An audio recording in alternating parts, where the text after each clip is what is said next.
L'appel au 911 a été reçu à 22h14. C'était une femme au bout du fil.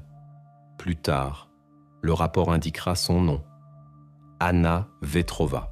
Le répartiteur a immédiatement remarqué qu'elle avait du mal à parler.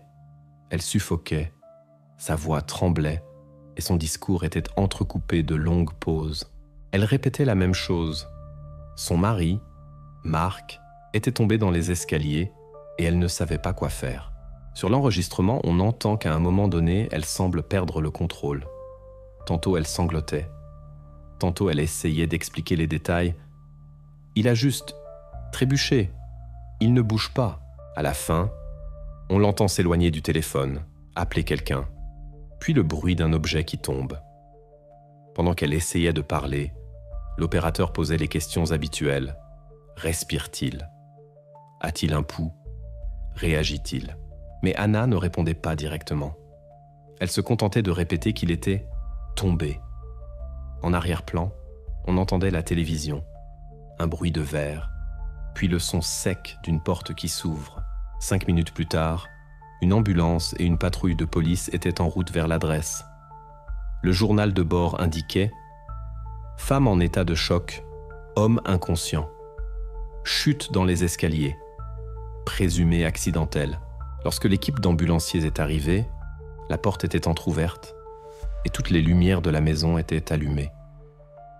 Marc a été retrouvé au pied de l'escalier, face contre terre. Le secouriste a vérifié son pouls. Aucune réaction. Les blessures au cou et la position de la tête indiquaient une fracture. Tout semblait indiquer qu'il avait perdu pied, s'était cogné et était mort sur le coup. Mais quelque chose dans cette scène était dérangeant. Tout paraissait trop propre. L'escalier était impeccable, sans aucune trace de glissade, sans tache, sans la moindre poussière. L'enquêteur, arrivé plus tard, l'a tout de suite remarqué. Il a lentement monté les marches, inspecté la rampe, éclairé les coins avec sa lampe de poche. L'éclairage fonctionnait correctement, les ampoules n'étaient pas grillées, et la moquette de l'escalier était lisse. Au pied de l'escalier, les chaussures de Marc étaient reposées, soigneusement, comme si quelqu'un les avait placées là. Cela paraissait anormal pour quelqu'un qui venait de tomber. Lorsque les photographes ont commencé à prendre des clichés de la scène, un autre détail est apparu dans l'objectif. De minuscules billes de verre brillaient sur le sol. Une dizaine, pas plus. Elles roulaient dans différentes directions, heurtant doucement les plinthes. L'enquêteur s'est penché, en a ramassé une, transparente, avec une veine bleue à l'intérieur. On en trouvait dans les coffrets de jeux pour enfants. Le rapport mentionnera plus tard une courte ligne. Des billes de verre ont été découvertes sur le sol près du corps. Origine non établie. Anna se tenait non loin de là, pâle, presque immobile. Son regard était vague, comme si elle ne comprenait pas tout à fait ce qui se passait. Quand l'enquêteur lui a demandé d'où venaient ces billes, elle s'est figée une seconde, puis a répondu à voix basse « Je ne sais pas, nous n'en avons pas de pareil. Ni irritation, ni peur, juste un vide. » Les médecins et les experts de la police scientifique diront plus tard que son état était étrange. Pas d'hystérie, pas de larmes, mais une torpeur glaciale. Pendant ce temps, à l'étage, dans le couloir du deuxième, se tenait un garçon, leur fils adoptif, Daniil. Il regardait en silence vers le bas, vers l'escalier, sans descendre. Selon les voisins qui l'ont vu plus tard lors de l'interrogatoire, il n'avait pas l'air effrayé, mais plutôt méfiant. Le rapport a consigné 3 personnes se trouvaient dans la maison, le mari, la femme et leur enfant adoptif. Au moment de la chute, la femme était dans la cuisine, le garçon dans sa chambre. Une fois l'inspection terminée, la police scientifique a procédé à une analyse plus poussée de la scène. Dans la cuisine, aucune trace de lutte. Sur la table, du thé refroidi. À côté d'un journal ouvert, avec le titre en couverture « Nouvelles locales ». Dans le salon, un ordre parfait. La télévision allumée, mais le son presque à zéro. Tout ressemblait à une soirée ordinaire, interrompue soudainement et silencieusement. Les ambulanciers ont emporté le corps et la maison s'est vidée. Mais l'enquêteur n'était pas pressé de partir. Il a de nouveau regardé l'escalier. Quelque chose dans la disposition des billes et la posture de l'homme le troublait. Trop parfait, trop calculé. Officiellement, l'incident a été enregistré comme un accident. Mais dès cette nuit-là, une nouvelle précision est apparue dans le rapport. Décès dans des circonstances non élucidées. Ordonner une expertise médico-légale. Cette formulation a tout changé. La maison des Vetroff est devenue un point d'intérêt pour la police. Et les billets de verre retrouvés, le premier fil d'une chaîne d'événements qui mènerait bientôt les enquêteurs à une toute autre version des faits. Plus tard, l'un des officiers dira dans une interview « À ce moment-là, personne ne savait que ces petits détails étaient le début d'une histoire que même nous avions du mal à imaginer. C'est ainsi qu'a commencé une enquête où le hasard laissait progressivement place à l'intention. Et une famille en apparence heureuse, Anna, Mark et leur fils adoptif, allait se retrouver au centre d'une affaire qui changerait la définition de ce que signifie un accident. Anna et Mark Vetroff semblaient être ce qu'on appelle un couple idéal. Des gens ordinaires, sans excès, sans drame. Ils vivaient dans une petite maison en périphérie de la ville où tout rappelait la stabilité et la prévisibilité. Dans leur maison, rien n'était laissé au hasard. Chaque étagère était bien rangée, chaque objet à sa place. Mark enseignait la physique au lycée, Anna l'histoire au collège. Ils étaient mariés depuis 12 ans. Ils semblaient avancer dans la vie de manière égale, calme, pas à pas, comme des gens qui ne cherchent pas les sensations fortes, mais qui veulent simplement être heureux. Mais ce qu'ils n'avaient pas était depuis des années un sujet douloureux. 8 ans de tentatives, consultations, examens, cliniques, tout en vain. Chaque cycle d'espoir se terminait par la même déception. Anna dira plus tard à des connaissances que les jours les plus difficiles n'étaient pas les visites chez les médecins, mais le retour à la maison, quand il fallait de nouveau vivre comme si de rien n'était. Mark, contrairement à elle, restait réservé. Il ne parlait pas beaucoup, n'abordait pas le problème. Il se mit simplement à travailler plus souvent tard le soir, restant parfois à l'école pour aider les élèves avec les Olympiades. Anna acceptait cela en silence, mais elle comprenait entre les lignes. C'était leur façon de survivre. La décision d'adopter n'a pas été prise sur un coup de tête. Elle a mûri longtemps, presque douloureusement. Anna a commencé à lire des forums, à regarder des émissions sur des familles qui avaient suivi le même chemin. Au début, Mark ne voulait pas.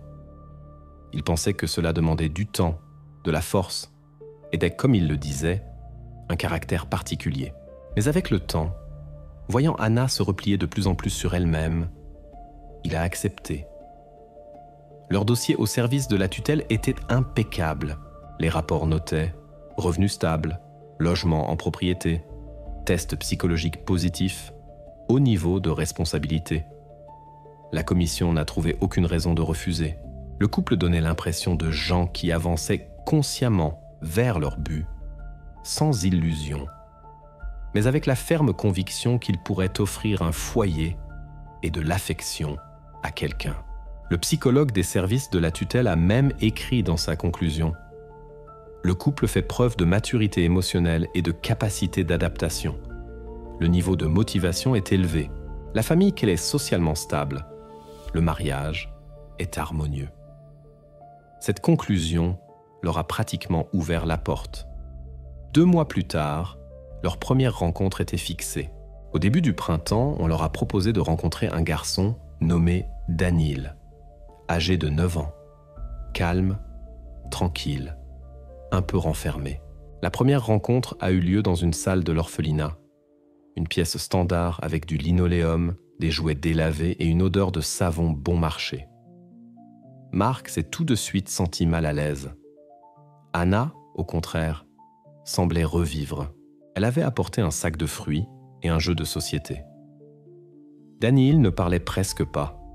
Il se contentait d'observer attentivement, d'abord Marc, puis Anna. Après cette rencontre, ils sont revenus plusieurs fois. Parfois, ils se promenaient simplement sur le terrain. D'autres fois, ils prenaient le thé avec l'éducatrice. Tout se déroulait officiellement, selon un calendrier. Le psychologue de l'orphelinat observait, prenait des notes, notait la dynamique du contact. À chaque rencontre, Daniil devenait plus confiant, souriait plus souvent. Le rapport notera plus tard. Compatibilité émotionnelle positive. Le garçon montre de l'attachement pour Anna, perçoit Marc comme une figure d'autorité. Le processus a duré 3 mois, après quoi, les Vetrov ont officiellement déposé une demande d'adoption. Quelques semaines plus tard, le tribunal a rendu sa décision. La demande était acceptée. À partir de ce moment, la famille elle était complète, comme ils le diront eux-mêmes plus tard. Tant attendu. Ils s'y étaient préparés comme à quelque chose de sacré.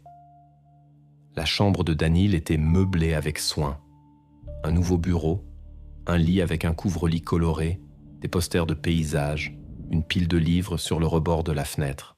Anna a dit à une amie qu'elle se sentait vivante pour la première fois depuis des années. Marc, bien que gardant son calme extérieur, a acheté un appareil photo et a commencé à tout photographier. Les premières promenades, les petits déjeuners, les excursions. Ils voulaient conserver chaque instant de leur nouvelle vie. Les premiers mois semblaient parfaits. Les voisins les voyaient sortir, se promener ensemble, voyant Marc pousser un vélo, voyaient Anna se tenir au portail en leur faisant signe de la main. Personne n'aurait pu imaginer qu'1 an plus tard, cette même maison deviendrait le lieu où la police se rendrait sur appel à 10h du soir. Depuis lors, tout ce qui ressemblait au début d'une nouvelle vie a commencé à paraître comme un décor. Leur rêve de famille s'était réalisé, mais pas comme ils l'avaient espéré. Et ce qui semblait être un salut s'est progressivement transformé en une source de peur. Tout a commencé par des détails que personne n'avait alors jugés importants. Mais c'est précisément en eux, comme le dira plus tard l'enquêteur, que se trouvait déjà le premier signal que, derrière la façade de la famille idéale, se cachait quelque chose de tout à fait différent. Dans les documents de l'orphelinat que les Vetrov ont reçus avec le dossier, tout semblait impeccable. La description officielle commençait par la formule habituelle dans de tels cas, calme, équilibré, enclin à la solitude. Résultat scolaire satisfaisant. Aucun conflit avec les autres n'a été signalé. Dans la case « Centre d'intérêt », il était écrit « Lecture, jeu de société, puzzle ». La phrase qui a particulièrement plu à Anna était « Ne requiert pas une attention accrue ». Dans son esprit, cela signifiait que le garçon n'était pas capricieux, pas problématique, pas traumatisé, juste calme, renfermé, mais lui semblait-il gentil. Tout correspondait à l'image qu'il recherchait. Il rêvait d'une personne calme et casanière, à qui il ne serait pas nécessaire d'expliquer chaque geste, mais à qui il suffirait de donner de la stabilité. Marc était particulièrement satisfait. Il avait toujours craint que l'adoption n'apporte le chaos. Mais les documents le convainquaient. Daniil était tout le contraire. Quand il est arrivé chez eux, tout semblait être le début de quelque chose de longtemps attendu. Anna a raconté plus tard au psychologue qu'au début, elle n'arrivait pas à croire qu'on entendait désormais des pas, une autre voix, une respiration derrière le mur dans la maison. Les premières semaines, ils ont vécu tous les trois comme dans un film sur une famille heureuse. Marc a accroché une nouvelle photo encadrée sur la commode, tous les trois dans le jardin, le soleil, des sourires. Dans la cuisine, il y avait toujours 3 tasses, 3 assiettes. Ils faisaient tout ensemble. Cuisiner, regarder des films, aller à la campagne. Anna a inscrit Daniil dans l'école voisine où elle avait elle-même enseigné l'histoire autrefois. Les enseignants parlaient de lui en termes positifs.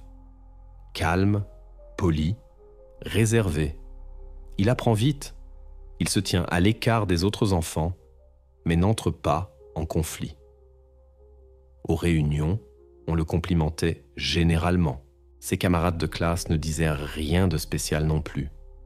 Juste un garçon calme et peu bavard qui préférait s'asseoir seul et dessiner. Mark lui a acheté un chiot, un Golden Retriever, pour l'aider à s'adapter. Le chien est devenu le favori de la famille. Sur les photos de cette époque, on les voit se promener tous les trois dans le parc. Anna a raconté plus tard à une amie que c'était le meilleur moment de leur vie. Il était reconnaissant, disait-elle.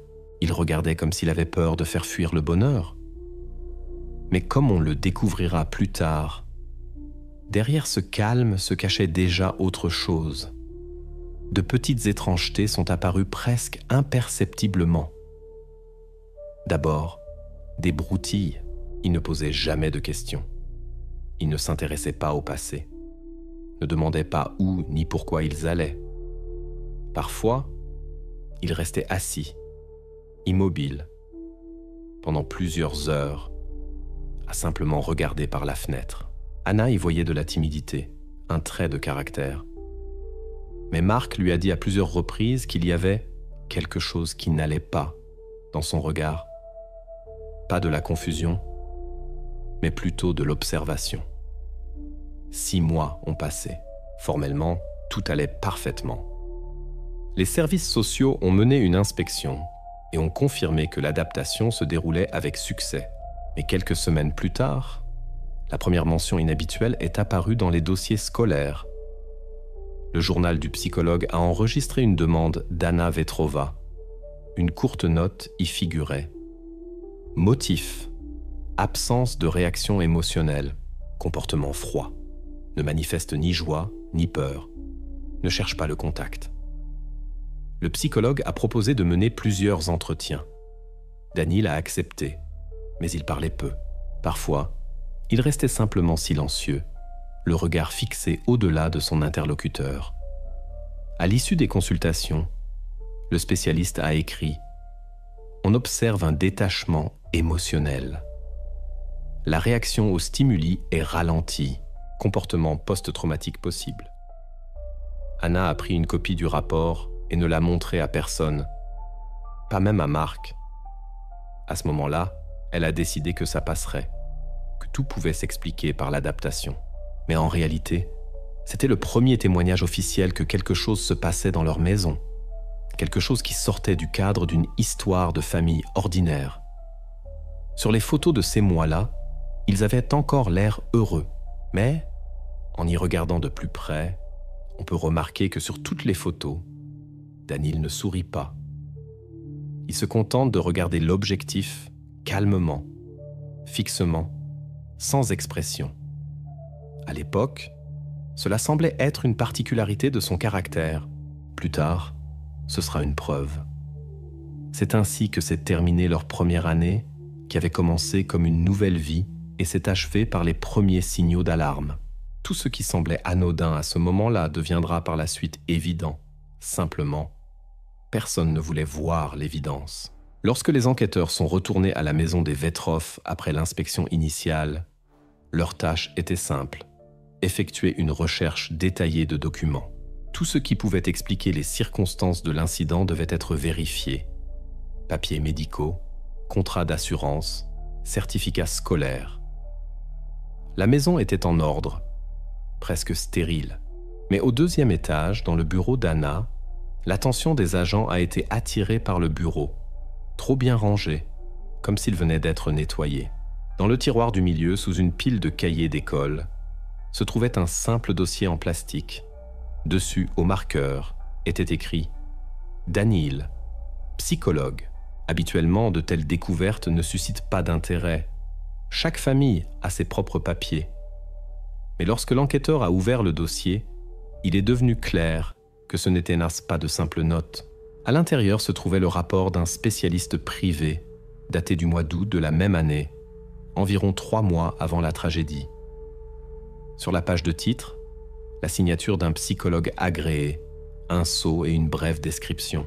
En haut, il était indiqué « recommandé par les parents en raison de difficultés d'adaptation ». Ensuite, un langage professionnel et sec, mais chaque mot était percutant. Le rapport notait « Le sujet présente des réactions sociales superficielles, L'implication émotionnelle est minimale. Absence de compassion lors de l'observation de la détresse chez les autres. Plus loin, on lisait « Le comportement montre des signes de manipulation, peut consciemment gagner la confiance des adultes pour obtenir le résultat souhaité. » Et la dernière phrase dans la section « Recommandations » était particulièrement dure. Il est recommandé de procéder à un diagnostic approfondi pour un trouble de l'attachement et de possibles tendances antisociales. Pour les enquêteurs, c'était un signal alarmant. Les conclusions qu'Anna apparemment avait gardées secrètes indiquaient que les problèmes avaient commencé bien avant la chute de Mark. Quelqu'un dans cette famille comprenait déjà qu'il y avait quelque chose d'anormal dans le comportement du garçon et essayait de comprendre. Mais l'évaluation, semble-t-il, n'a pas été poursuivie. Les documents ne contenaient ni certificat ni extrait de visite ultérieure. Ce document est devenu le premier fil qui, en le tirant, a permis aux enquêteurs de voir une autre image. Si l'incident semblait auparavant être un accident, tout paraissait maintenant différent, comme une chaîne d'événements menant à une conclusion inévitable. Ensuite, ils ont commencé à vérifier l'école. Dans les registres administratifs, ils ont trouvé une courte note de l'année scolaire précédente. Une formulation sèche, incident en classe, mort d'un animal, responsable non identifié. Il s'agissait du hamster de l'école, que les enfants gardaient dans la salle de biologie. Selon l'enseignant, ce jour-là, la cage avait été placée sur le rebord de la fenêtre et à la fin du cours, l'animal ne montrait plus aucun signe de vie. Le seul qui avait manifesté de l'intérêt pour lui ce jour-là était Daniil. Il avait demandé à tenir l'animal pendant que l'enseignant rangeait ses affaires. Il n'y avait aucune preuve directe de sa culpabilité, donc l'incident a été classé comme cause naturelle. Pour la police, ce fait était important non pas en soi, mais dans son contexte. L'incident à l'école, la visite chez le psychologue, les étrangetés de son comportement, tout indiquait que la tension montait au sein de la famille depuis plus d'un mois. De l'extérieur, tout semblait calme, mais derrière la façade d'une image parfaite se cachait un long conflit interne. Anna, de toute évidence, en savait plus qu'elle ne le disait. Elle avait cherché de l'aide, mais avait probablement eu peur de ce qu'elle avait entendu. Peut-être avait-elle essayé de tout résoudre par ses propres moyens, sans attirer l'attention des services de la tutelle. Et Mark, comme on le découvrira plus tard par sa correspondance, n'était même pas au courant du rapport du spécialiste privé. Lorsque ce rapport est arrivé sur le bureau de l'enquêteur, l'enquête est officiellement entrée dans une nouvelle phase. Il ne s'agissait plus d'une chute accidentelle, mais d'une maison où, bien avant la tragédie, des choses que personne ne voulait remarquer avaient y commencé à se produire. Chacune d'entre elles pouvait sembler insignifiante en soi, mais ensemble, elles formaient un système de signaux alarmants. À ce moment-là, l'enquête ne savait pas encore jusqu'où ce dossier les mènerait, mais c'est avec lui que commencerait la révélation d'une histoire où tout, des cahiers bien rangés aux jouets trouvés par hasard sur le sol, ferait partie d'un scénario très bien pensé. Anna Vetrova a été emmenée pour interrogatoire quelques heures seulement après l'incident. Selon les enquêteurs, elle était en état de choc sévère. Le médecin de garde cette nuit-là a noté « Discours confus, réactions émotionnelles, pleurs par intermittence. » Mais à un moment donné, lorsqu'elle a été un peu calmée, le premier procès verbal a commencé. Anna a raconté que la soirée avait été calme. Mark réparait la rampe de l'escalier. Elle préparait le dîner. Daniil était dans sa chambre à l'étage. Il écoutait de la musique. Puis, un cri, un bref fracas et le silence. Elle s'est précipitée dans le couloir et a vu son mari en bas. Tout ressemblait à un accident. L'ambulance est arrivée 18 minutes plus tard, mais il n'y avait plus rien à faire. Tout semblait logique, mais un détail dans ce tableau ne collait pas. Le rapport de l'enquêteur de service indiquait qu'au pied de l'escalier, on avait trouvé des dizaines de billes de verre éparpillées sur le sol. On en vend dans des boîtes de jeux de société, mais rien de tel n'a été trouvé dans la maison. La question était simple. D'où venait-elle ? Lorsqu'on a posé la question à Anna, elle a répondu qu'elle les voyait pour la première fois. Elle a dit que c'était peut-être une babiole provenant de vieux jouets. Mais on a découvert plus tard que des billes similaires avaient également été remarquées dans la chambre de Danny Hill. Sur son bureau, il y avait une boîte en fer blanc, à moitié remplie des mêmes marbles colorés. Plusieurs d'entre elles gisaient sur le sol, comme si elles venaient de tomber. Les enquêteurs ont décidé de ne pas tirer de conclusions hâtives. Tout cela semblait trop étrange pour construire une version des faits, mais ils ont néanmoins noté cela comme un détail possible, nécessitant une vérification. Ensuite, ils ont prévu un entretien avec Danny Hill, en présence d'un travailleur social et d'un psychopédagogue. Le procès-verbal de cet entretien est conservé dans les archives de l'affaire. Il est bref, mais important. À la question de savoir où il se trouvait au moment de l'incident, Danny Hill a répondu calmement « Dans ma chambre ». Lorsqu'on lui a demandé s'il avait entendu un cri ou une chute, il a dit « Non, j'écoutais de la musique ». Une vérification a confirmé que les écouteurs étaient bien branchés et que le lecteur fonctionnait. Lorsqu'on l'a interrogé sur les billes, il a répondu sans hésiter « Je jouais avec avant. Je les ai perdues. Peut-être qu'elles ont roulé en bas de l'escalier. » Aucune contradiction n'a été trouvée dans ses paroles. Son comportement était calme, son intonation posée, son regard direct. Le travailleur social a noté « Réaction émotionnelle minimale, mais pas anormale. » Pour l'enquête, c'était une impasse. Ces paroles étaient impossibles à réfuter et en même temps, impossibles à vérifier. L'inspection de la rampe et des marches n'a révélé aucune trace de glissade ou de choc qui pourrait expliquer une chute accidentelle. Marc n'avait ni trébuché, ni glissé. Il semblait avoir simplement perdu l'équilibre, et les billets de verre au pied de l'escalier semblaient trop évidentes pour être une coïncidence. L'enquête s'est retrouvée dans une situation étrange. Ils avaient en main le rapport officiel d'un psychologue faisant état de traits de comportement inquiétants. Il y avait une preuve matérielle, les billes, qui correspondaient à des objets de la chambre du garçon. Il y avait des témoignages qui mettaient en doute le caractère accidentel de l'incident. Et tout cela désignait une seule personne qui ne pouvait être considérée comme suspecte ni juridiquement, ni formellement. Officiellement, l'affaire était toujours classée comme décès dans des circonstances non élucidées. Mais officieusement, les enquêteurs comprenaient déjà qu'il s'était passé dans cette maison quelque chose de bien plus complexe qu'une simple tragédie domestique. Derrière le calme apparent se cachait une séquence d'actions réfléchies et derrière elle, une logique interne froide qu'ils devaient encore découvrir. À partir de ce moment, le nom de Danil Vetrov a commencé à apparaître dans chaque rapport, non pas comme suspect, mais comme la figure centrale autour de laquelle toute l'affaire se construisait. Et bien qu'officiellement il ne soit pas impliqué, chaque nouveau fait rapprochait l'enquête de la conclusion que, dans la maison de Maple Street, tout ne s'était pas produit par hasard. Après les premiers interrogatoires, les enquêteurs ont décidé d'aller plus loin, de recueillir des informations auprès de ceux qui avaient vu la famille de l'extérieur. Ils ont commencé par les voisins. Le quartier était calme, des maisons de plein pied, des pelouses bien entretenues.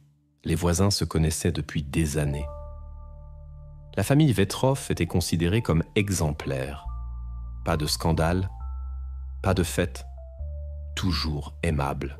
Mais, comme c'est souvent le cas, derrière cette normalité apparente se cachaient des choses dont on parlait à voix basse.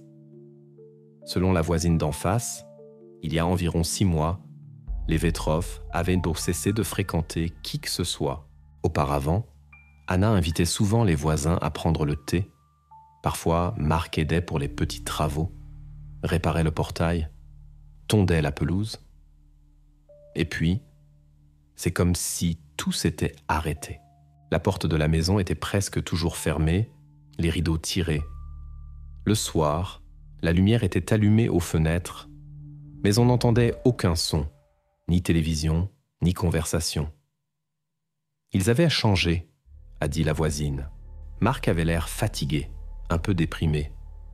Quand je lui ai demandé un jour si tout allait bien, il a seulement répondu « C'est juste une période difficile. Enkoe, un ami de la famille, ancien collègue de Mark à l'école, a raconté que quelques semaines avant la tragédie, celui-ci s'était plaint que l'ambiance à la maison était devenue tendue. Il a mentionné des difficultés d'éducation, sans toutefois donner de détails. Il était à bout, se souvenait le collègue, comme s'il vivait dans l'attente que quelque chose se produise. Ces conversations ont plus tard été versées au dossier. Les enquêteurs en ont conclu qu'au moment de l'incident, la famille Parle était pratiquement isolée. Pas d'amis, pas de contact, pas de soutien. Tout se passait à huis clos. Puis un épisode a refait surface que même les plus proches parents ignoraient depuis longtemps. Il doit s'était raconté par une voisine de la rue d'à côté, une femme âgée qui promenait parfois son chien dans les environs. Selon elle, il y a 2 mois, Anna lui avait raconté que leur chien avait disparu, celui-là même qu'ils avaient offert à Daniil. Au début, ils pensaient qu'il s'était simplement enfui. Ils l'ont cherché dans le quartier, ont collé des affiches, ont appelé les refuges. Daniil a dit à la voisine qu'il était sorti par le portail et n'était pas revenu. Anna semblait alors anéantie. Mark a arpenté les environs pendant des semaines, mais sans succès. Lorsque les enquêteurs ont appris cela, ils ont décidé d'inspecter à nouveau le terrain derrière la maison, en particulier l'arrière-cour où, selon les voisins, Daniil passait souvent du temps seul. Le sol y était inégal, et dans un coin reculé près de la clôture, on voyait un endroit où l'on avait récemment creusé. Au début, ils ont pensé à un vieux compost, mais lorsqu'ils ont enlevé la couche supérieure de terre, il n'y avait plus de doute. À une profondeur d'environ 1 demi-mètre, ils ont trouvé les restes d'un chien. Selon les experts, il s'agissait bien du même, un Golden Retriever disparu 2 mois plus tôt. Pour l'enquête, cette découverte a été un tournant. Elle a montré que les problèmes dans la famille n'étaient pas simplement émotionnels ou domestiques. C'était un tout autre niveau. Selon l'expert psychocriminologue, de tels actes ne se produisent pas par hasard. Le rapport indiquait: les cas de cruauté envers les animaux chez les mineurs sont souvent une manifestation précoce d'un comportement antisocial. De tels actes démontrent une absence d'empathie et de contrôle sur les conséquences, ce qui en fait un indicateur de traits de personnalité potentiellement dangereux. Après cela, l'enquête a pris une toute autre tournure. Les enquêteurs ont commencé à étudier non seulement le jour de la tragédie, mais aussi tout ce qui s'était passé bien avant. Chaque épisode, chaque étrangeté, de la visite chez le psychologue à la disparition du chien, était désormais considéré comme un maillon d'une même chaîne. Lorsque l'enquêteur a annoncé les résultats de l'expertise à Anna, elle est restée longtemps silencieuse, selon les témoins. Puis elle n'a dit qu'une seule chose. « Je savais que quelque chose n'allait pas avec lui, mais je ne pouvais pas croire à quel point. » C'est ainsi que l'épisode du chien disparu a cessé d'être un secret de famille. Il est devenu une partie officielle du dossier criminel, la première preuve confirmée indiquant que des choses se passaient dans cette maison qui dépassaient de loin le cadre de l'éducation ordinaire. Et à partir de ce moment, les soupçons n'ont plus semblé farfelus. Tout commençait à s'assembler en une image inquiétante et effroyablement logique.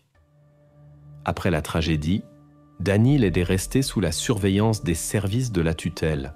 Une travailleuse sociale venait chaque jour à la maison, une femme d'une grande expérience qui avait vu différentes familles ayant subi des pertes.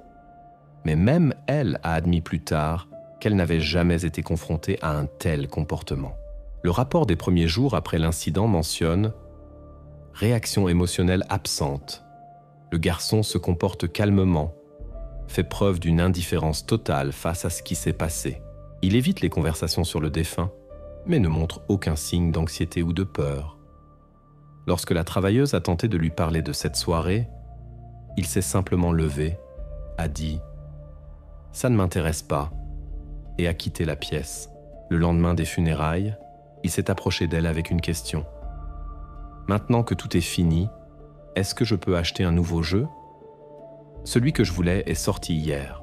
Pour l'entourage, cela a sonné presque comme une provocation. Pas par grossièreté, mais comme s'il ne voyait rien dans ce qui s'était passé qui nécessitait de la compassion ou du chagrin. Lorsque les services sociaux ont transmis cet épisode au service des enquêtes, le comportement de Daniil a été officiellement qualifié de anormalement calme et dénué de réaction émotionnelle. L'enquête a décidé de mener un entretien supplémentaire avec lui, cette fois en présence d'un psychologue criminologue. Un spécialiste expérimenté, un homme d'environ 50 ans, qui avait déjà travaillé avec des adolescents ayant une tendance à la manipulation, a décrit plus tard cette rencontre comme l'une des plus étranges de sa carrière.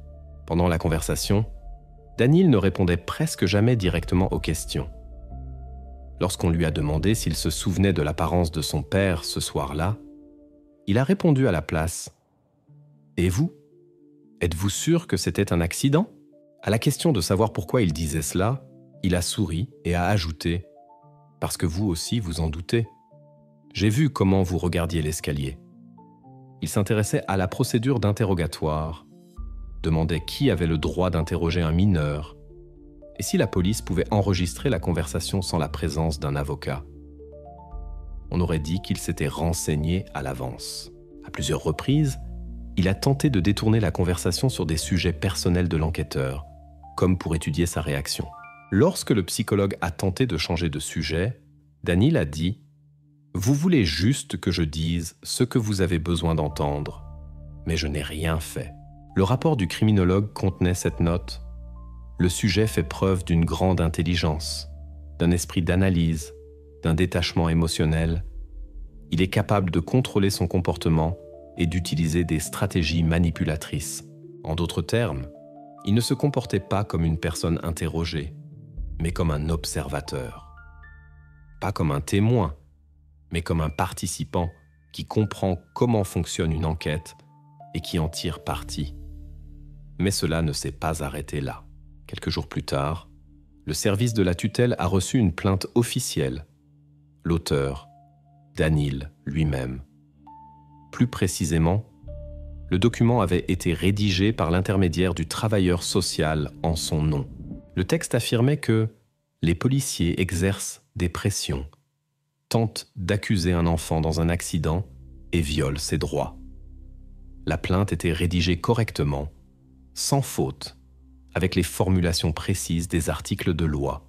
Une vérification a montré que le jour de la rédaction du texte, il avait utilisé l'ordinateur de la maison et que l'historique du navigateur contenait des recherches telles que « Comment porter plainte contre un enquêteur »,« Règles de l'interrogatoire d'un mineur » et « Responsabilité pour diffamation envers un enfant ».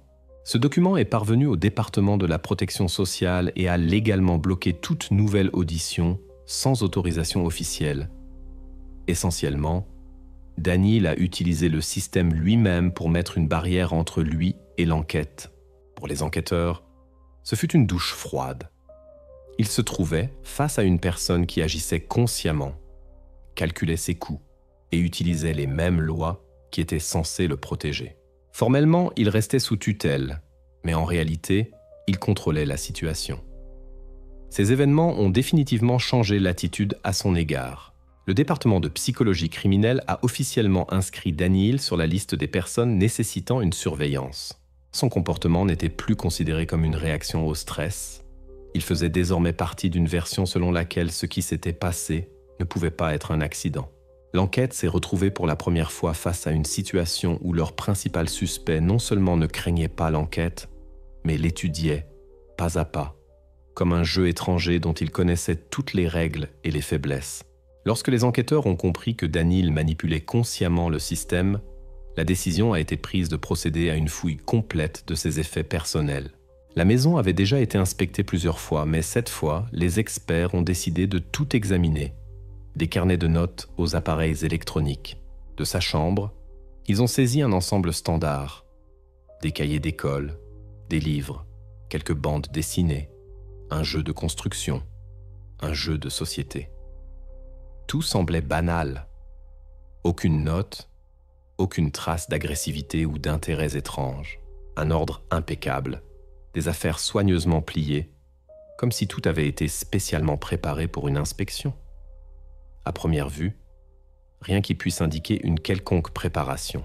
Mais lorsqu'ils sont arrivés aux appareils électroniques, la situation a changé. Il avait 2 appareils, une tablette et un vieil ordinateur de bureau. Tous deux étaient protégés par des mots de passe. Les tentatives d'entrer des combinaisons standards n'ont rien donné. Même sa mère a admis qu'elle ne connaissait pas le mot de passe, car Daniil insistait sur le fait qu'il avait besoin d'un espace personnel. La technologie a alors été envoyée au laboratoire d'enquête sur la cybercriminalité. Les experts n'ont réussi à déchiffrer le mot de passe que 2 jours plus tard. Et dès la première analyse, il est devenu clair. Tout ce qui pouvait être supprimé l'avait été. L'historique du navigateur était effacé, les fichiers temporaires vidés, la corbeille nettoyée. Pour un garçon de son âge, cela semblait trop délibéré. Mais les traces numériques ne disparaissent pas complètement. Dans les journaux systèmes, les métadonnées des fichiers supprimés étaient conservées. Et c'est là que les spécialistes ont trouvé ce qui allait devenir le tournant de toute l'affaire. Parmi les fragments de requêtes restaurés, ils ont découvert des dizaines de phrases entrées dans les moteurs de recherche au cours des 3 dernières semaines. Certaines étaient anodines. Comment est construit un escalier dans une maison? Pourquoi les gens tombent?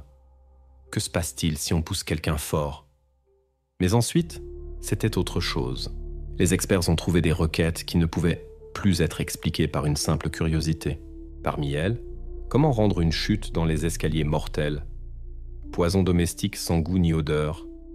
Peine pour les mineurs en Russie? Et un garçon de 10 ans peut-il aller en prison? L'analyse des horodatages a montré que ces requêtes avaient été effectuées dans les 2 semaines précédant la tragédie. Certaines, tard dans la nuit, alors que ses parents dormaient déjà. L'ordinateur s'allumait pour quelques minutes et la connexion était immédiatement coupée. Il agissait avec prudence, comme quelqu'un qui comprenait ce qu'il faisait. Les experts ont également restauré un brouillon de fichier texte intitulé « Plan ». Il avait été supprimé, mais des fragments ont été conservés. Il contenait de courtes phrases, comme des notes. Attendre qu'il soit seul.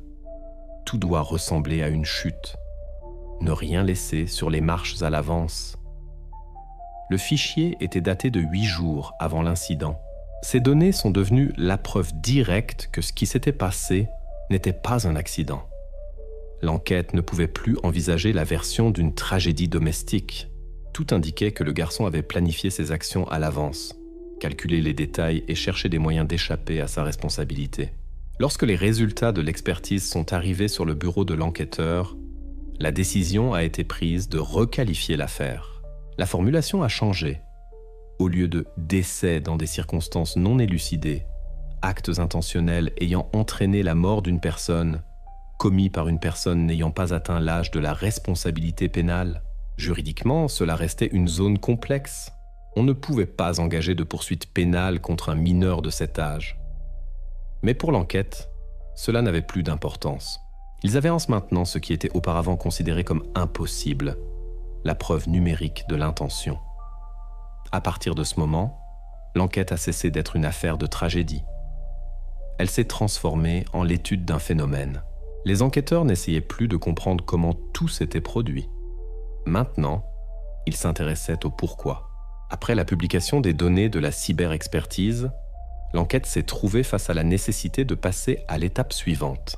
Formellement, l'affaire ne pouvait pas encore être déférée au tribunal tant qu'il ne serait pas clair dans quel état se trouvait Daniil au moment des faits. Par conséquent, une décision de procédure a été prise. Ordonner une expertise psychiatrique médico-légale complexe. Sur décision de justice, il a été envoyé dans un établissement spécialisé fermé sous l'observation d'une commission. La tâche des experts était extrêmement concrète. Déterminer s'il était capable de prendre conscience de ses actes, de comprendre leurs conséquences et de les maîtriser. En d'autres termes, où se situe la frontière entre l'intention et le trouble, entre le calcul froid et la pathologie. L'observation a duré 30 jours. Pendant cette période, il a été interrogé quotidiennement, testé, soumis à des expériences comportementales, et ses réactions aux émotions des autres ont été observées. Les médecins s'attendaient à voir les signes typiques de troubles graves. délire, hallucination, impulsivité. Mais rien de tel ne s'est manifesté. Dans le rapport officiel des experts, il était écrit noir sur blanc. Aucun signe de schizophrénie ou d'autres troubles psychotiques n'a été détecté. Le développement intellectuel est en avance sur la norme pour son âge. Le comportement est organisé, le discours est logique. La mémoire est intacte. En d'autres termes, il était pleinement conscient de ses actes, mais plus loin dans le document suivaient des phrases qui ont glacé le sang des enquêteurs. Les réactions émotionnelles sont superficielles et de nature imitative. Les signes d'empathie sont absents. Le niveau de résonance émotionnelle est extrêmement bas. Le sujet est conscient des catégories morales, mais ne leur attribue pas de signification personnelle. Les psychologues ont donné des exemples. Lorsqu'on lui montrait des photos de personnes en état de peur ou de chagrin, il nommait correctement les émotions, mais ne manifestait pas le moindre signe de réaction. À la question de savoir ce que ressentait la personne sur la photo, il répondait calmement « Il a peur, mais il l'a probablement mérité ». Une autre fois, lors d'un test où il fallait faire correspondre des actions à leur évaluation morale, il a dit « Si quelqu'un dérange, on peut l'enlever. Ce n'est ni bien ni mal, juste une solution ». L'un des experts a admis plus tard « Avec lui, on avait l'impression de ne pas parler à un enfant, mais à un prédateur qui se fait passer pour un humain. » Ce n'était pas une cruauté insensée, c'était une rationalité dépourvue de sentiments. Le diagnostic final de la commission a sonné comme une sentence. Troubles émotionnels et volitifs de la personnalité atteignant le degré de psychopathie. Au moment des faits, le sujet était conscient de la nature de ses actes, pouvait les maîtriser et en prévoyait les conséquences. Juridiquement, cela signifiait une chose. Il était responsable de ses actes. Non pas dans le sens où il pouvait être tenu pour responsable, son âge ne le permettait toujours pas. Mais du point de vue psychiatrique, son acte était le résultat d'un choix conscient. Pas d'un affect, pas d'une crise, pas d'une maladie. Lorsque le rapport est parvenu au comité d'enquête, le triangle complet s'est enfin formé dans l'affaire. Le mobile, le mécanisme et l'intention. On savait comment tout s'était produit. Les billets de verre trouvés dans l'escalier ne pouvaient pas être arrivés là par hasard. On savait quand il avait commencé à se préparer, 2 semaines avant la tragédie, d'après les traces numériques. Et il était maintenant clair que tout cela avait été fait par une personne pleinement consciente de ses actions. Ce rapport est devenu un tournant pour toute l'affaire. Les enquêteurs se sont retrouvés pour la première fois face à une situation où l'impunité juridique rencontrait la conscience psychologique. Ils ne pouvaient pas l'emprisonner, mais ils ne pouvaient pas non plus le déclarer innocent. À partir de ce moment, l'histoire a cessé d'être une simple enquête sur un décès familial. Elle est devenue une question. Que faire de celui qui commet un acte en le comprenant jusqu'au bout, mais sans avoir l'âge pour en répondre devant la loi? Lorsque l'enquête a reçu le rapport des experts, il semblait que le point final était presque mis. Mais les juristes ont insisté pour une dernière vérification, formelle, mais nécessaire. Il fallait s'assurer que tout ce qui se passait ne s'expliquait pas par ce qu'on appelle l'ombre biologique, c'est-à-dire l'hérédité. Jusqu'à ce moment, le dossier personnel de Daniel était resté confidentiel. Le secret de l'adoption, la loi, la protection des données personnelles, personne n'avait le droit d'y jeter un œil. Mais maintenant, sur décision de justice, une demande officielle de divulgation de ces informations a été envoyée. L'ordonnance stipulait, en raison de la gravité des circonstances et de la nécessité d'établir les facteurs psychogénétiques, demander des informations sur les parents biologiques. Une semaine plus tard, la réponse est arrivée. Un dossier d'archives portant la mention « confidentielle » a été posé sur le bureau de l'enquêteur. Les papiers étaient jaunis, avec des sceaux datant de 15 ans. Dans la case « mère », un nom de famille changé depuis longtemps, adresse absente. Les documents indiquaient que la mère biologique avait abandonné l'enfant à la maternité sans donner de raison. Seule une courte note du médecin, mentalement saine, pas de suivi psychiatrique. Mais ensuite, un autre nom de famille, le père biologique. Une condamnation pour coups et blessures graves. 2 peines, dont une pour une bagarre avec usage d'une arme. Le rapport de la colonie pénitentiaire indiquait « impulsif, ne contrôle pas son agressivité. Tendance à la manipulation. Émotionnellement froid. » Il a été libéré 2 ans avant la naissance de Danil. Après cela, on perd sa trace. Lorsque les enquêteurs ont reçu ces données, une nouvelle version est apparue dans l'affaire. Peut-être que ce qui se passait avec le garçon n'était pas le résultat de son environnement, mais la continuation d'une chaîne.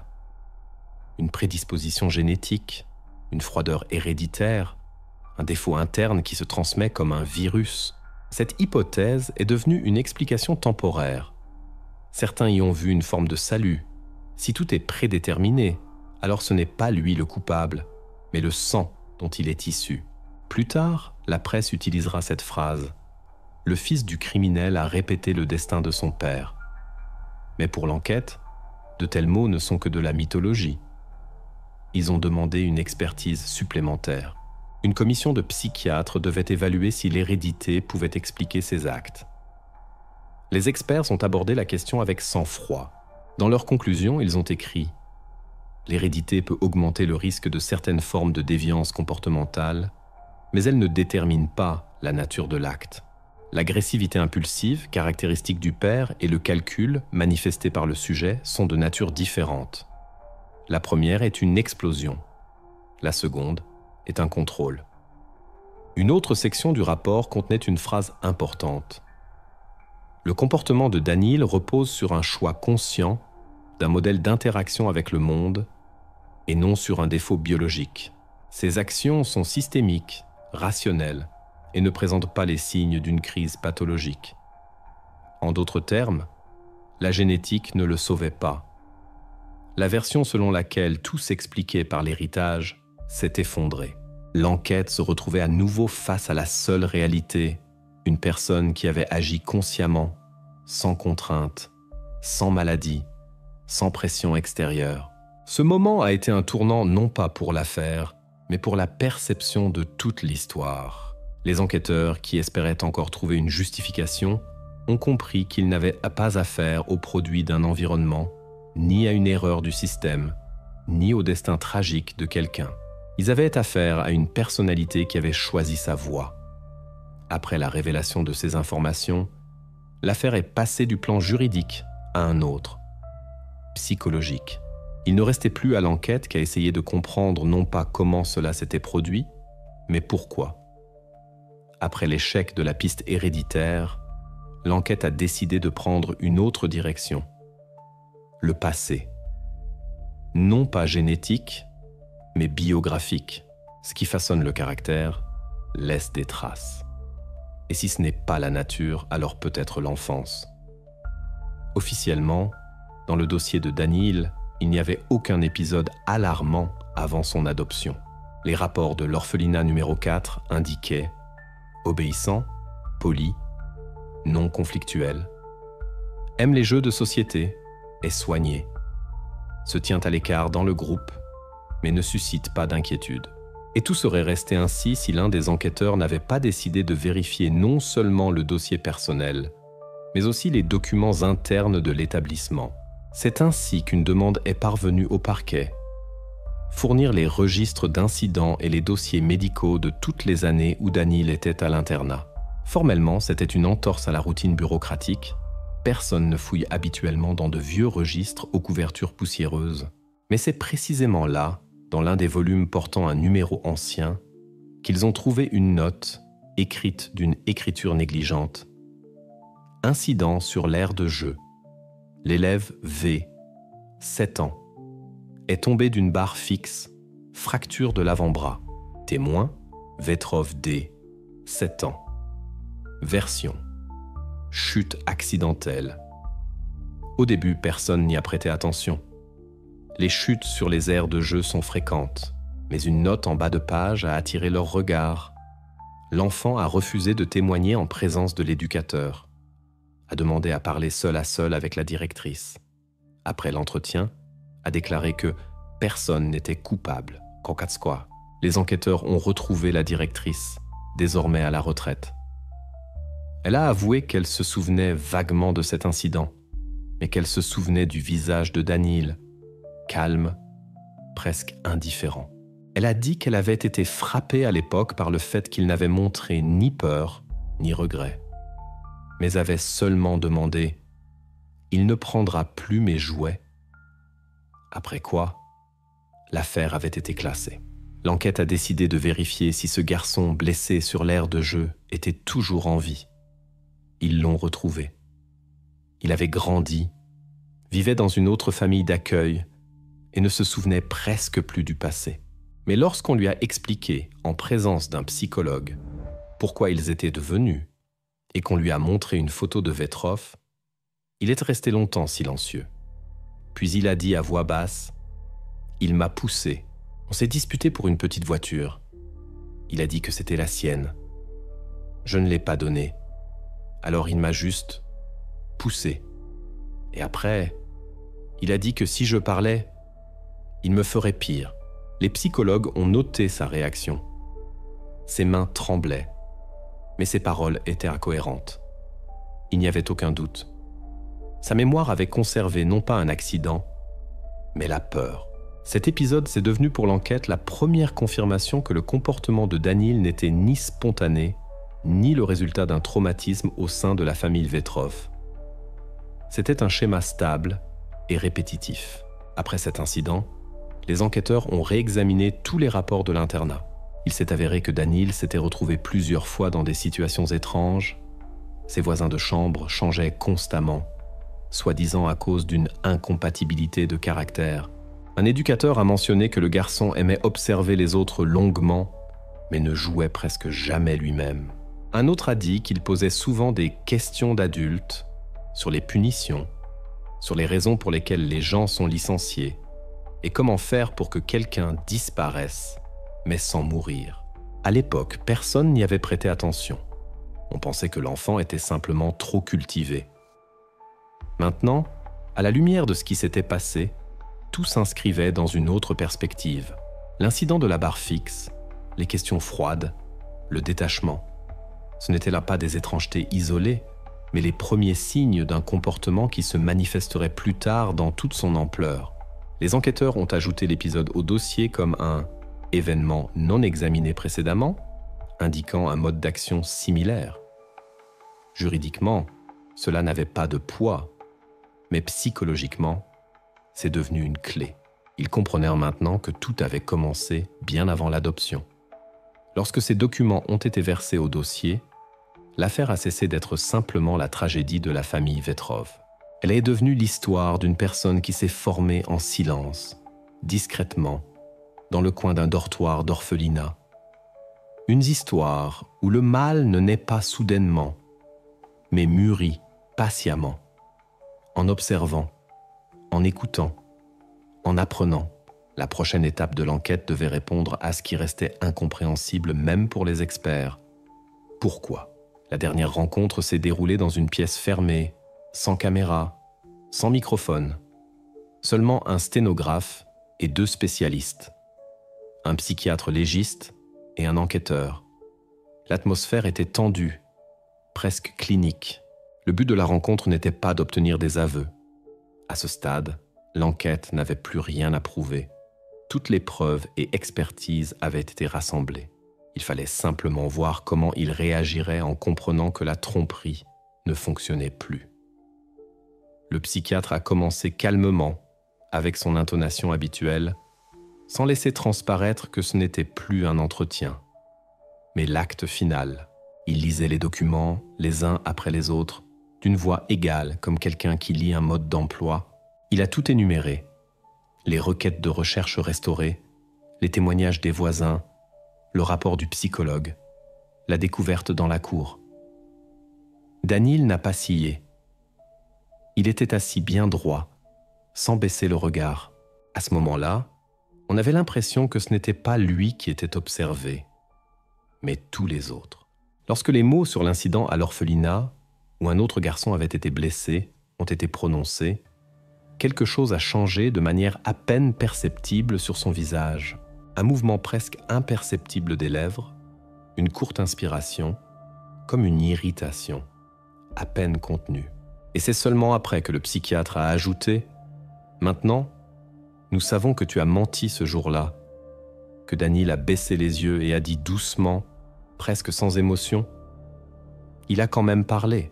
Cette phrase n'a pas sonné comme un aveu, mais comme la constatation d'un fait. Sans surprise, sans culpabilité. Seulement de l'irritation. Comme si quelqu'un avait enfreint une règle tacite, gâché le jeu. Le psychologue l'a immédiatement noté. Le ton était sec, sans la moindre trace d'émotion. Le procès-verbal mentionnera plus tard, a manifesté de l'agacement face à la découverte de sa tromperie. Aucune réaction émotionnelle au fait d'avoir causé un préjudice n'a été observée. Ensuite, la conversation a commencé à ressembler non pas à un interrogatoire, mais à une partie d'échec.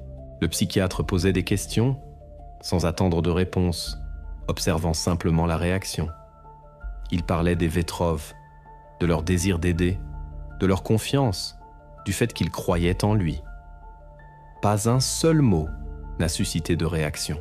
C'est seulement lorsque l'enquêteur a prononcé « Comprends-tu que Marc est mort ?» que le silence dans la pièce a semblé s'épaissir. Daniel a relevé la tête, a regardé l'interlocuteur droit dans les yeux et a répondu calmement « Il donnait trop d'ordres ». La phrase a été prononcée sans la moindre trace de méchanceté, sans émotion, simplement, comme une explication. Le ton n'était pas provocateur, mais il n'y avait pas non plus de remords. Plutôt une constatation, comme s'il ne s'agissait pas d'une personne, mais d'un problème ennuyeux qu'il avait éliminé. Après cela, il s'est de nouveau tu, a croisé les mains sur ses genoux et n'a plus prononcé un mot. Le psychiatre a tenté de poursuivre la conversation, mais il était clair que la séance était terminée. Tout ce qu'il fallait, il l'avait dit, et par là même, il en avait montré plus que s'il avait avoué. Cette courte phrase est entrée dans l'histoire de l'affaire comme étant la clé. Elle n'avait pas de poids juridique. Elle ne contenait pas d'aveu de culpabilité. Mais psychologiquement, elle clôturait tout. Elle reflétait ce que l'enquête avait tenté de comprendre pendant des mois. Ils avaient en face d'eux une personne qui agissait consciemment, mais qui était dépourvue de tout lien intérieur avec les conséquences de ses actes. Plus tard, dans le rapport du psychiatre, apparaîtra une formulation sèche mais précise. En réponse à la présentation de l'ensemble des preuves, le sujet fait preuve d'une rationalité froide, d'une absence de résonance émotionnelle, d'une pleine conscience des faits et d'une indifférence à leur égard. Le comportement témoigne de traits stables de personnalité antisociale. Après cette rencontre, l'affaire a été formellement classée. Les experts ont signé leur rapport, l'enquête a transmis les documents au tribunal. Mais pour ceux qui ont assisté à cette dernière conversation, l'enquête n'était pas terminée. Car après ce silence, après son regard indifférent et cette seule phrase, une question est restée longtemps en suspens dans la pièce, non pas juridique, mais humaine. Que se passe-t-il dans une personne lorsque le sentiment perd son sens et que la compréhension reste froide comme du verre? Et c'est à partir de ce moment que l'histoire des Vetrov a cessé d'être une simple affaire de meurtre. Elle est devenue l'histoire de la façon dont, derrière un silence extérieur, peut se cacher un vide absolu. Après la dernière conversation avec le psychiatre, l'affaire Vetrov est entrée dans sa phase finale. Le comité d'enquête a rassemblé tout ce qui pouvait être rassemblé. Chaque détail, chaque mot, chaque trace numérique s'emboîtait pour former un tout. Formellement, tout semblait sec. Un acte d'accusation a été rédigé, signé par l'enquêteur principal chargé des affaires particulièrement importantes. Mais pour tous ceux qui ont travaillé sur cette affaire, ce n'était pas seulement un document. C'était une tentative d'expliquer quelque chose qui sortait des catégories habituelles. Juridiquement, tout a été impeccablement formalisé. Les documents indiquaient Daniel Sainte, mis en cause dans l'affaire de l'homicide d'une personne dans des circonstances témoignant d'une intention préméditée. En langage courant, cela signifiait il n'a pas seulement agi, il a planifié. Lorsque les documents ont été transmis au tribunal, un silence régnait dans le couloir, comme il n'en existe qu'après une longue tempête. Les enquêteurs comprenaient que cette affaire cessait d'être leur seule préoccupation. Désormais, son sort serait décidé par le tribunal, mais le poids moral resterait sur ceux qui avaient tout vu de l'intérieur. L'accusation reposait sur 5 blocs de preuves clés. Le premier, la présence d'une intention. Ces fameuses requêtes de recherche, restaurées par les experts. Comment rendre une chute dans les escaliers mortels? Poison domestique sans goût ni odeur. Un garçon de 10 ans peut-il aller en prison? Ces lignes, trouvées dans l'historique du navigateur effacé, étaient grattes comme des fenêtres sur une pensée étrangère, froide et méthodique. Le deuxième point, la présence d'un mécanisme. Les billes de verre trouvées sur le palier de l'escalier correspondaient parfaitement, par leur composition, à celles qui se trouvaient dans sa chambre.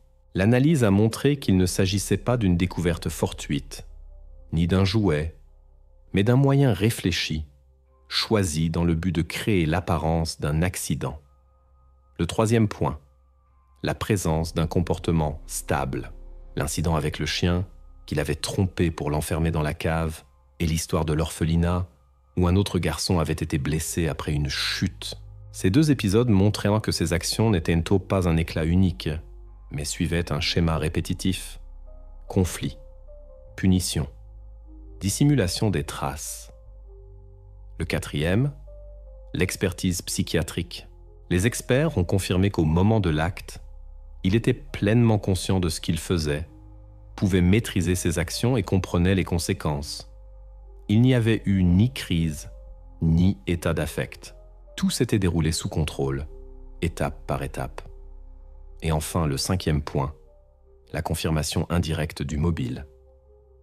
La phrase qu'il a prononcée lors de sa dernière rencontre avec le psychiatre, « Il donnait trop d'ordres », elle n'avait pas la force d'un aveu, mais dans le contexte de l'affaire, elle sonnait comme une explication froide de ce qui s'était passé. Ensemble, ces preuves formaient une chaîne dont aucun maillon ne pouvait être retiré. Aucune d'entre elles n'était décisive en soi, mais toutes ensemble, elles créaient une image complète et fermée. L'enquête a considéré la version de l'accident comme définitivement réfutée.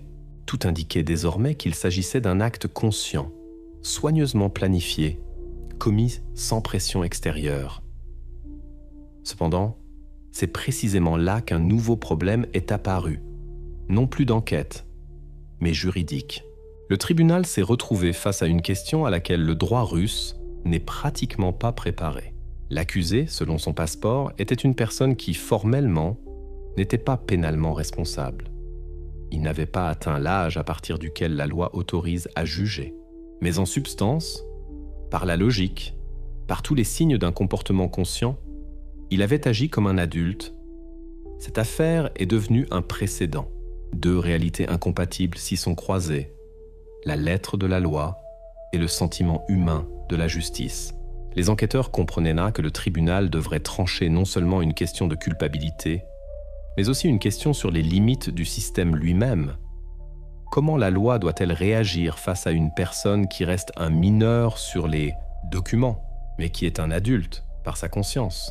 Et c'est à ce moment précis que l'histoire de Danil Vetrov, d'une simple affaire criminelle, s'est transformée en un dilemme moral, où la justice devait déterminer que faire lorsque le mal ne viole pas la loi, mais n'a simplement pas eu le temps de grandir. Lorsque l'affaire est arrivée au tribunal, tous ceux qui avaient participé à l'enquête savaient que la scène principale était à venir. Il ne s'agissait plus d'examiner les faits. Il s'agissait désormais de trouver un sens.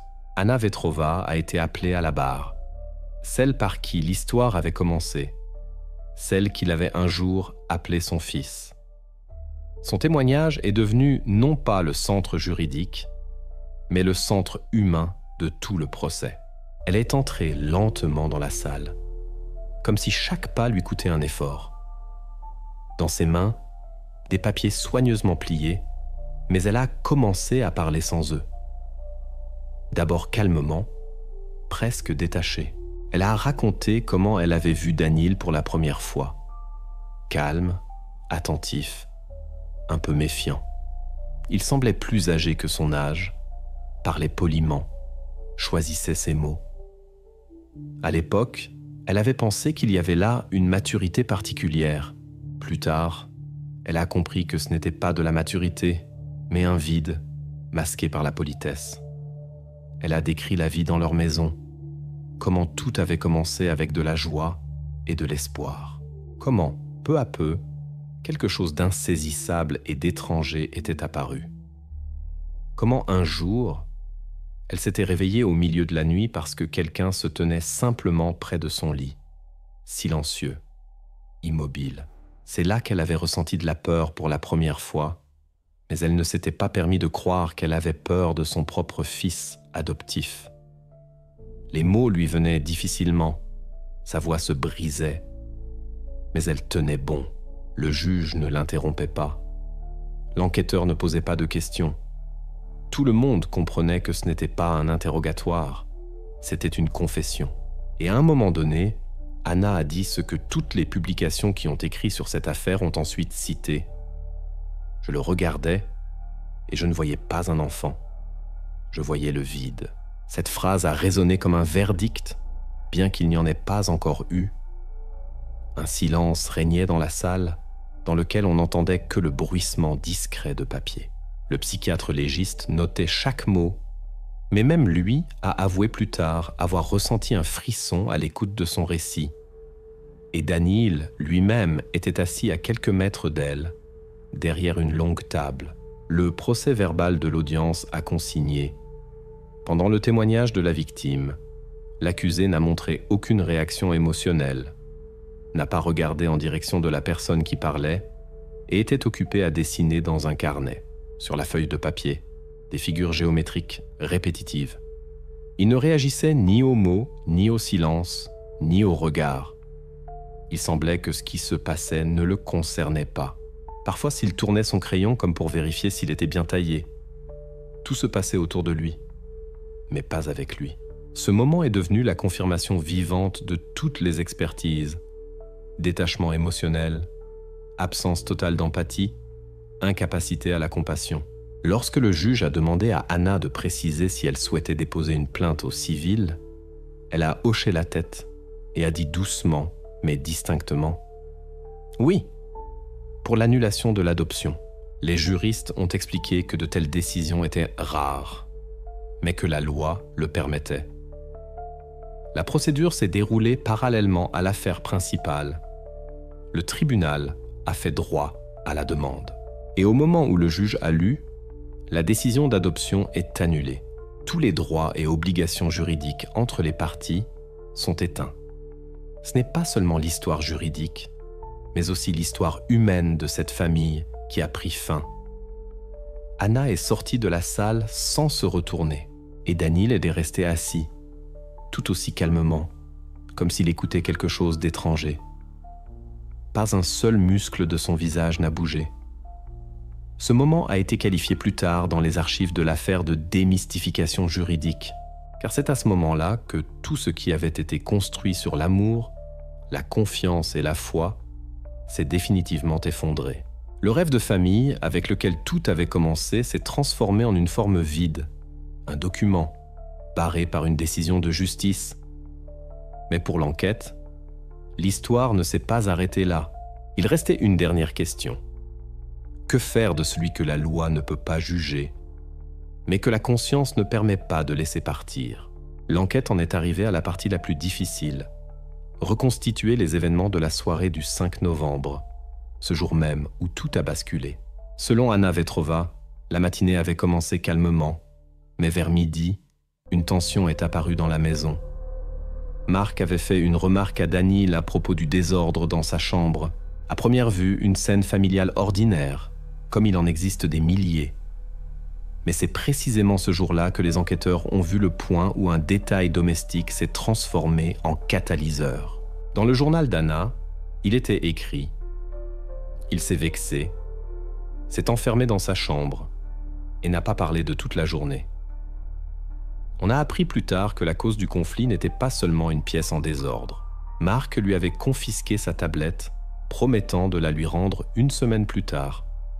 Pour Daniel, ce n'était pas seulement une punition, mais, comme il le dira plus tard, une démonstration de pouvoir.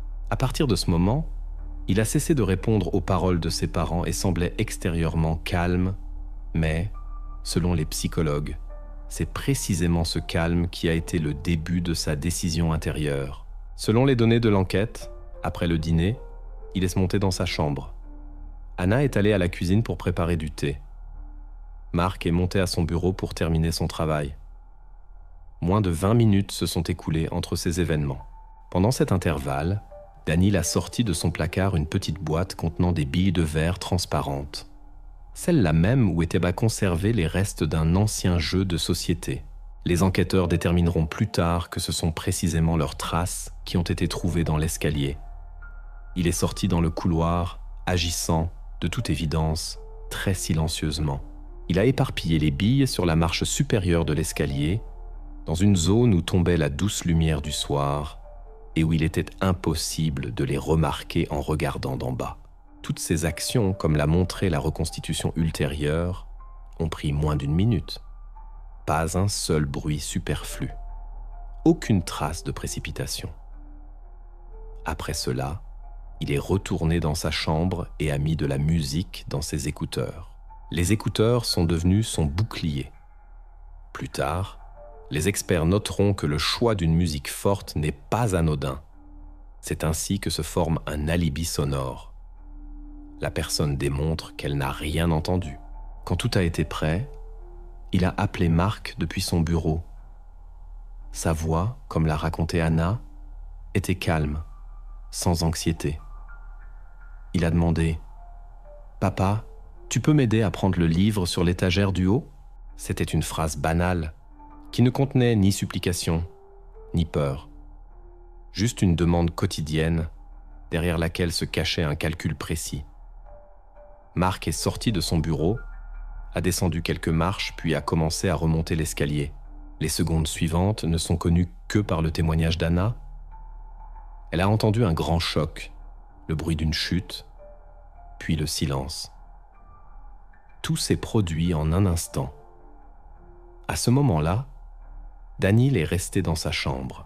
Il n'est pas sorti en courant, n'a pas appelé à l'aide.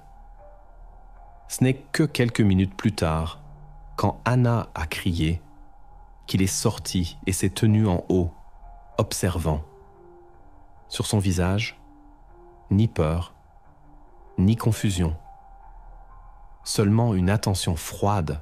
Plus tard, lors de l'expérience d'enquête, la reconstitution des événements a confirmé que tout concordait.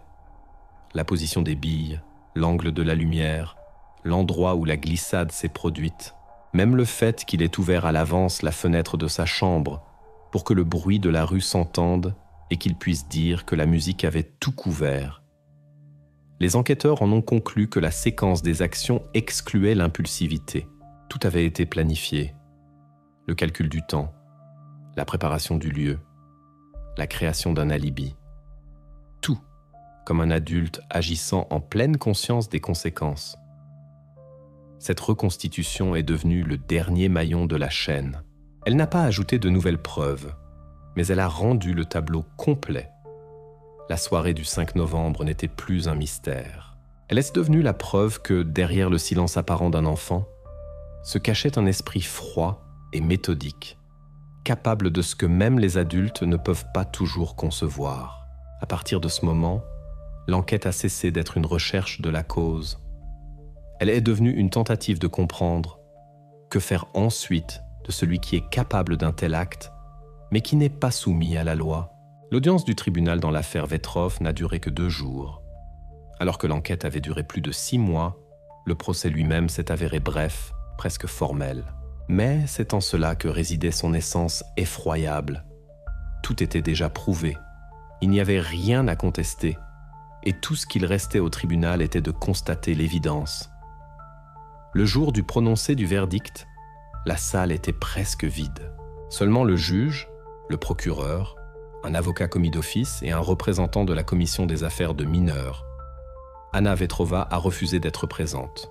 Elle a envoyé une déclaration écrite dans laquelle elle demandait à ne pas être convoquée dans la salle et à ce que les détails ne soient pas lus en sa présence. Le greffier lisait les conclusions, les certificats, les descriptions. Sa voix était monotone, mais chaque mot n'en était que plus poignant dans le silence. Le verdict était formulé de manière juridiquement impeccable et en même temps absolument paradoxale. Le tribunal a reconnu comme établi le fait qu'un acte socialement dangereux, présentant les caractéristiques d'un crime prévu par l'article 105 du Code pénal, avait bien été commis par Danil Vetrov. Ces actions étaient à en qualifier de préméditées, réfléchies, avec une pleine conscience des conséquences. Mais ensuite, le juge a prononcé la phrase clé qui restera à jamais dans cette affaire. En raison de ne pas avoir atteint l'âge de la responsabilité pénale, l'accusé ne peut être reconnu coupable. Juridiquement, cela signifiait une chose. Il y a un crime, mais pas de criminel. Tout ce que les organes de justice pouvaient de faire était de lui appliquer des mesures à caractère éducatif. Et cette décision, du point de vue de la loi, était la plus sévère possible.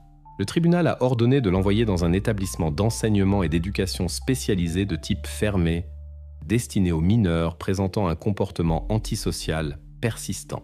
La décision précisait « La mesure est imposée dans le but de corriger les troubles émotionnels et volitifs, de former des modèles de comportement socialement acceptables et de prévenir la récidive. » En réalité, cela signifiait un placement dans un internat fermé avec une surveillance 24 heures sur 24, où l'éducation a depuis longtemps été remplacée par le contrôle. La durée, la maximale prévue par la loi, jusqu'à ce qu'il atteigne sa majorité. En langage simple, 8 ans. 8 ans entre des murs où les portes se ferment de l'extérieur et où les fenêtres ne s'ouvrent qu'à moitié. Quelques minutes de silence ont suivi le prononcé de la décision. Le juge a clos l'affaire, le procureur a rassemblé ses papiers. Seule la dernière note est restée dans le procès-verbal.